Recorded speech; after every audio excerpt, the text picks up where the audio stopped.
Welcome back, friends. Today's episode is going to be a continuation in my series on the subject of grounding and how we can ground ourselves. I would say that it is at least once or twice a week in my inbox somewhere across the internet. Somebody is asking me about how they can ground themselves, how they can feel more grounded. The amount of people asking me that question tends to increase significantly in the fall season because we are in this transitional time. And I talked a little bit about that on the last episode regarding grounding. So if you didn't catch that one, you might want to go back and listen to that one first. I gave 3 tips to help ground ourselves with the idea that I'm going to give you 3 more today. And I honestly think it's kind of funny. If you knew me a few years ago, I would not necessarily be the person that you would come to ask about feeling grounded. I used to really struggle with anxiety at my stress level, social anxiety, just exhaustion from having to interact and feeling almost like overstimulated all of the time. And all of those things are things that I would put in the category of when we feel ungrounded. Those are some of the things that might start to come up. It was when I started to live more in sync with the cycles of nature and to figure out how I could leverage different things in my lifestyle to increase my quality of life that I started to notice that the transitional seasons of fall and spring were no longer causing those anxious, ungrounded, stressed out feelings for me in the way that they used to. In fact, I would say that learning to live seasonally, learning to live in sync with nature has honestly given me a level of stability overall throughout the course of the year that I did not previously have when it came to my emotional health and how that felt in my body. So I'm really excited to share with these tips with you because I can honestly say that these are things that I do and have done and that have drastically changed my experience of wellness, my experience of my ability to be resilient to things, and also my intensity of enjoyment, I guess you could say, in the lifestyle and in the moments that I'm living in now. Rather than wishing things away, I'm getting to really soak them in. So today, looking out my window, it is still autumn, but we have actually had our first snow here in North Dakota. Yes, it happened last night, and there's snow accumulation. So over the beautiful brown and tan colors, over the leaves, we now have snow, and we can see that a week ago we had 80-degree temperatures and I was out running on the river trail. And now what the weather is telling me is that I really want to be home and I want to be warm and I want to be cozy. So learning to listen to those cues that your body and your emotions are giving you doesn't have to be like a pie in the sky thing. It can be things that are very common sense. When it's cold outside, we probably want to spend more time where it's warm and cozy. Some of the things that will help to bring in the grounding may not be as obvious. So those are some of the things we're going to talk about today. We're going to be talking about, if I were to wrap it up in one nice, neat little package for you, a bunch of different practices that you can do to bring a greater sense of groundedness to your life, especially during transitional seasons, whether that is literally the transitional season of autumn, or if you yourself are currently in some kind of a transition point in your life. These things will serve you well. So the first thing that I wanted to talk to you today about is yin yoga. So everybody knows that yoga is great for stress relief and all those kinds of things. And there's so many different styles of yoga out there. You know, there's hatha and there's flow yoga and there's hot yoga and there's goat yoga, which I haven't gotten to experience yet, but I think would be super fun.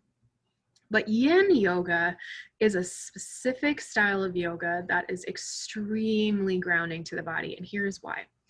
Yin yoga is basically using different props like bolsters, pillows, blankets, blocks, things of that nature to get into the yoga poses in a way that's completely passive, meaning that you can just fully let go into the pose and be in ultimate and total relaxation while you're within the pose, not having to do any work. It's basically like if you're floating in a beautiful lake on a beautiful day and you just feel weightless and free and you can feel a sense of stillness within yourself. To me, that's what yin yoga is about. So yin is the female principle. It is going to be more calming, not as aggressive as you might imagine. And it is all about going inward. It's about moonlight. It's about anything that represents more of that maternal sense, more of the nurturing sense. In this case, we're talking about self-nurture and just allowing for a very, very deep sense of relaxation. What happens when you're in yin yoga is that your autonomic nervous system can go into a very, very deep brain state of re-nourishing itself. And I don't mean from food, I mean that there's a sense that getting to let go and let ourselves fully and deeply rest allows for a different kind of restoration and a different kind of nourishment. It's almost like nourishment for our energy body or our emotional body, if you want to think of it that way. And also just a chance for our nervous system to come out of the constant fight or flight that we are all stuck in. Fight or flight is the opposite in my mind and in my experience of a sense of groundedness. The other thing that's interesting about yin yoga is that it's practiced in a lot of floor poses, meaning that you have more contact with the ground in a lot of the yin yoga poses than you do in a typical yoga class.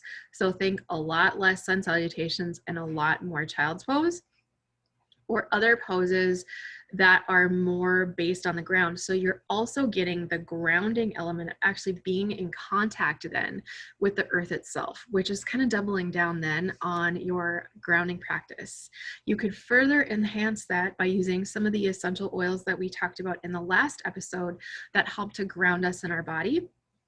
And another element you could even include in this or in your lifestyle in general right now is using earth element in some way. In yoga, that might might mean bringing in some of your favorite rocks or crystals into your practice and just having them there with you. It might be bringing in some beautiful rocks into your home and displaying them in beautiful ways at this time. If you are watching the vlog, you can see that today I am wearing a rock on my neck or on my necklace. This is actually the North Dakota state fossil, something to do with a worm. I don't remember, but it's fossilized. It's a rock. It's really, really heavy. It's one of the most heavy necklaces that I have. When that's on me, I feel the weight of that earth pressing down and pushing down into my body. And you wouldn't think that there's necessarily a psychological reaction to that, but I really did notice that when I put that on this morning, I was like, oh yeah, that's just reminding me to come into my body, that I'm in my body. I can stay grounded today. Maybe you like to go rock hunting. I love to go rock hunting. That's one of my favorite hobbies to do. This would be a great time of year to go out and do that because we're before freeze in most places. And it is going to give you the added benefit of being out in nature, plus you're just connecting to that earth element in a different way. So these are all things that you can bring into your yin yoga practice, or you could take some ideas from that list that I just gave you and also infuse those same things into the rest of your lifestyle. The second practice that I want to talk to you about today is kind of a twofold practice and a little bit more of a difficult subject to broach, and that will make sense as soon as I explain it.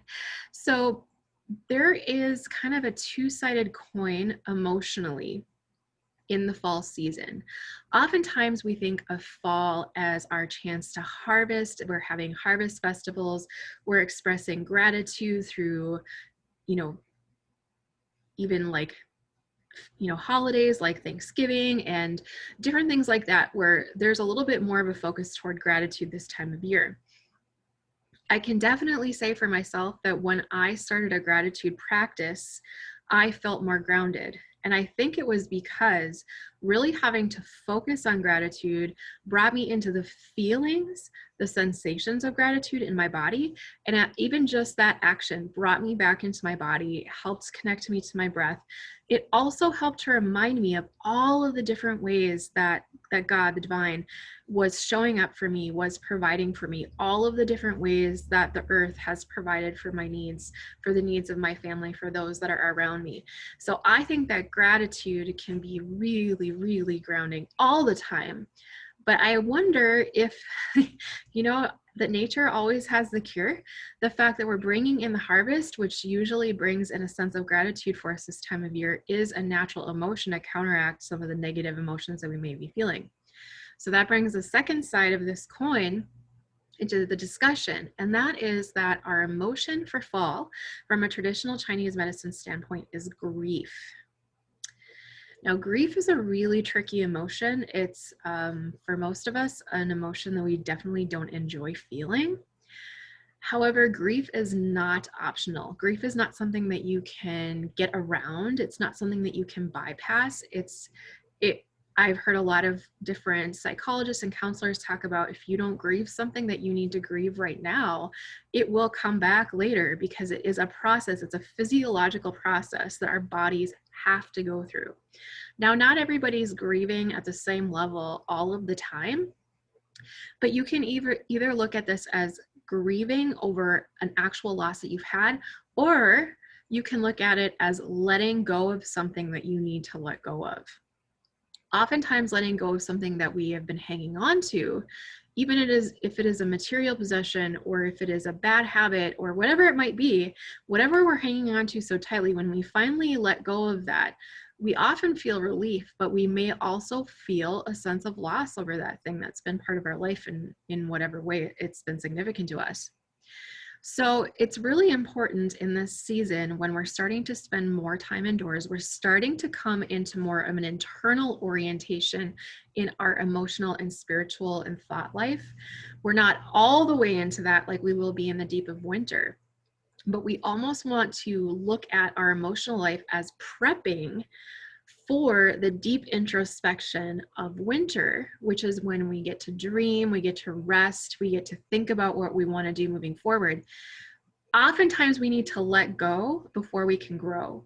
So when we can grieve, and if that's actual grief, I just encourage you to give yourself permission to do that at this time of year. Letting yourself have the catharsis of those emotions can be very grounding on the other side of that. If there's something that you need to let go of, then this is the perfect season of the year to do it. Look outside. What are the trees doing? They're letting go of their leaves. The trees are acknowledging that those leaves have done their work for the tree for this season, and it needs to let it go so that it can prepare for the deep rest of winter. Nature is telling us by what we're seeing outside, what we also have the opportunity to do emotionally, mentally, spiritually during this season. So gratitude and grief, that's kind of our second place that we can look at for how we can further ground ourselves. Those are some challenging things to do for sure.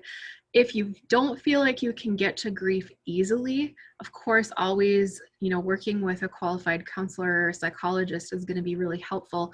Talking with a friend can be very helpful, but sometimes starting with gratitude and just getting ourselves into a place where acknowledging the provision that we are enjoying helps us to see how well we are taken care of, can then create more safe space for ourselves to process through some of those emotions like grief.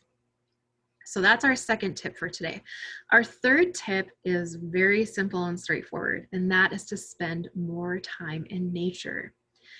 It is pretty much a proven fact that almost everybody, now there's a small percentage of people that studies are finding that don't react in a beneficial way to being out in nature, but that's a very, very small percentage of people. For the majority of us, what they find with practices like forest bathing, taking your kids to a park, running the river trail, whatever it is for you, going hiking, going ice skating, going sledding, whatever, when you're out in nature, your, again, autonomic nervous system gets to calm down, but also turn on. So it calms down the stress response, but it also heightens our awareness, which is a really interesting combination. And it's kind of how I would describe the sense of groundedness, that I feel grounded into my body.